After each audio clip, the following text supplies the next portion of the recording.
తెచ్చి అప్పుల్లో దోచేసుకుంటే 20,000 జవరపడుకి 20,000 రూపాయల.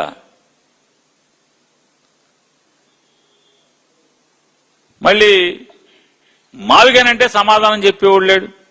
ఎలా మావిగాని తప్పు? జగన్ గారు చెప్పేటువంటి స్టేట్మెంట్ ఏ రకంగా తప్పు? మీ అమరావతి ఏ రకంగా ఈ రాష్ట్రానికి ఆస్తి కాబోతుంది? మేం గుదిబండి అంటున్నాం. ఈ రాష్ట్ర ప్రజలకి అదొక అప్పుల కుప్ప. నీళ్లు తోడతాకి అమరావతిలో వర్షాకాలంలో నీళ్లు తోడతాకి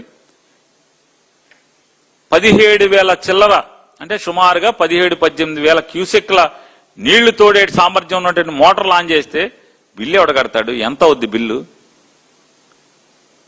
పట్టిసీమ కూడా అన్ని మోటార్లు లేవు కదా.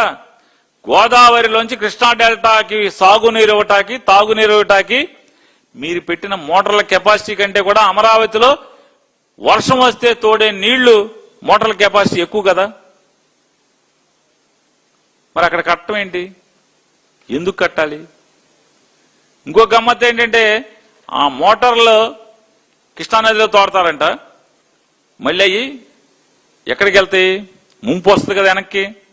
వరద ఉన్నప్పుడు కృష్ణానదిలో వరద ఉన్నప్పుడు ఈ మోటార్లు తోడితే అయితే ఇబ్రహీంపట్నం నుంచి పైదాకా అన్ని ఊళ్ళు మొలగాలి, లేదా అయ్యే తిరిగి బకింగ్హామ్ కెనాల్లోకి ఇటు వచ్చి మళ్ళీ అయ్యే తోడాలి. తోడు తోడు తోడు మామూలుగా తోడుకోవటమే కదా. అసలు ఎవరికయ్యా పండగగా ఉందంటే మేఘవాళ్ళకి పండగగా ఉన్నట్టుంది. మోటార్ల మీద మోటార్లు తెగబెట్టిస్తున్నారు. సమ్మగా ఎవరికి ఉందంటే చంద్రబాబు నాయుడు గారికి మేఘవాళ్ళకే సమ్మగా ఉన్నట్టుంది అమరావతి పేరుతో. రైతుల కష్టాలు ఒక్కరోజు కూడా పాపం వాళ్ళు వాడుకోవటం మామూలుగా వాడుకోలే. దూకుడు సినిమాలో మహేష్ బాబు బ్రహ్మానందాన్ని వాడుకున్నట్టు ఫుల్గా వాడేసుకున్నాం అమరావతి రైతుల్ని, భూములు ఇచ్చిన వాళ్ళని. అందులో ఒక ఆవిడికి మాత్రం సమ్మగా ఉన్నట్టుంది. ఏదో పదవి ఇచ్చి కుర్చీ ఇచ్చి ప్యాన్ ఒకటి ఇచ్చినట్టున్నారు. మిగతా వాళ్ళందరూ పరిస్థితి ఏంటి? ఏ రాళ్ళు వాళ్ళు ఎక్కడున్నారు? ఎక్కడున్నారు వాళ్ళు? వాళ్ళ బాధ వినేవాడు ఎవడు? వాళ్ళ కష్టాలు వినేవాడు ఎవడు?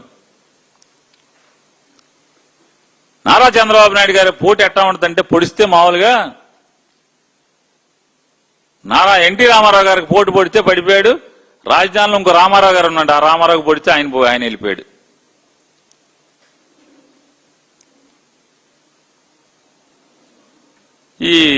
ఈ దుర్మార్గాన్ని అయ్యా మేము చంద్రబాబుతో పడలేకపోతున్నాం, వేగలేకపోతున్నాం, మమ్మల్ని మోసం చేశాడని చెప్పి రైతులు జగన్మోహన్ రెడ్డి గారి దగ్గరకు వచ్చి వైఎస్ఆర్ కాంగ్రెస్ పార్టీ వాళ్ళని మా కష్టాలు చూడండి ఒకసారి, ప్రభుత్వం ఎంత దౌర్జన్యంగా ఉందో రైతుల పట్ల, ఎంత దుర్మార్గంగా ఉందో, ఎంత దాష్టికాలు మా మీద